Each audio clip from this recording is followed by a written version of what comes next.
आपलं कर्जत न्यूज, बेधडक, निर्भीड आणि परखड.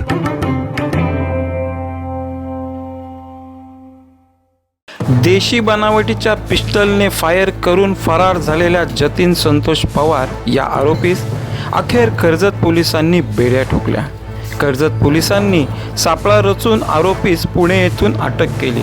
या आरोपीस 24 ऑगस्टपर्यंत पोलीस कोठडी देण्यात आली असून त्याच्या विरुद्ध पुणे परिसरातील पोलीस हद्दीमध्ये भारतीय शस्त्र अधिनियम व NDPS कायद्याअंतर्गत 5 गुन्हे दाखल असल्याची माहिती कर्जत पोलिसांनी पत्रकार परिषदेमध्ये दिली. 1/10/2025 रोजी पोर्टलपाली या ठिकाणी एक अग्निशस्त्राचा वापर करून 307 जो की BNSS 109 कायद्याअंतर्गत एक गुन्हा दाखल झाला होता. त्या गुन्ह्यामध्ये आम्ही त्यावेळेस 5 आरोपी अटक केले होते. परंतु या गुन्ह्यामधला एक सराईत गुन्हेगार जो पोलिसांच्या तावडीत सापडत नव्हता, आम्ही गेल्या 10 महिन्यापासून त्याचा शोध घेत होतो. त्या आरोपीचं नाव आहे जतीन पवार. त्या आरोपीला आमच्या कर्जत पोलीस स्टेशनच्या गुन्हा शोध पथकाने DB टीमने अतिशय शिताफीने आणि गोपनीय बातमीदारांच्या मदतीने पुणे कोंढवा या ठिकाणाहून एका त्याच्या सध्याचा जो राहतं घर होतं तो वारंवार घर बदलत होता आणि त्याच्या राहत्या घरामधून त्याला अटक करण्यात आलेला आहे.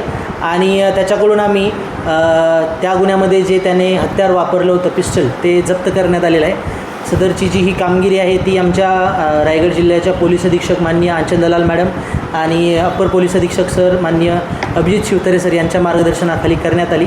आणि 10 महिन्यापासून जो आरोपी फरार होता त्या आरोपीला अटक करण्यामध्ये रायगड पोलीस यशस्वी झालेले आहेत. थँक्यू.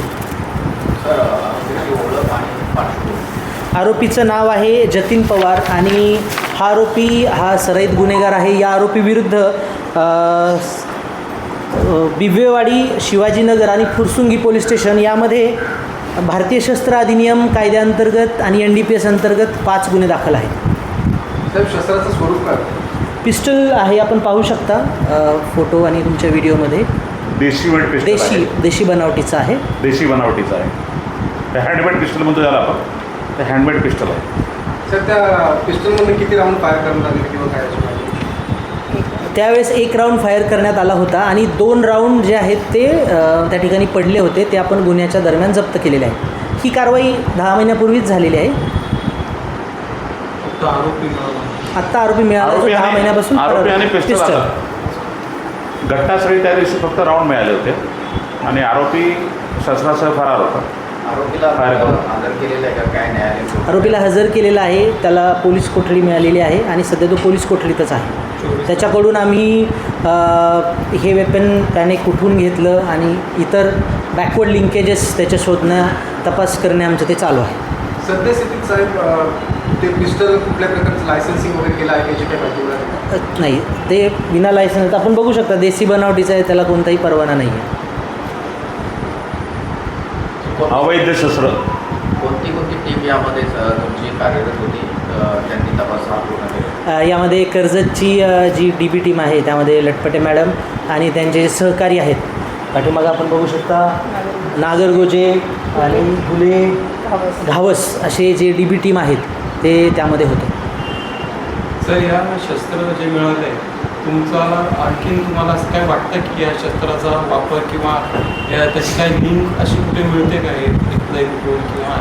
तेच आता शोधणं चालू आहे. त्यालाच बॅकवर्ड लिंकेजेस म्हटलं जातं आणि त्यामध्ये आम्ही त्याच्यापर्यंत नक्कीच पोहोचू. आपलं कर्जत न्यूज YouTube चॅनलला सबस्क्राईब करायला विसरू नका. नवनवीन बातम्या आणि अपडेटसाठी बेल आयकन नक्की प्रेस करा.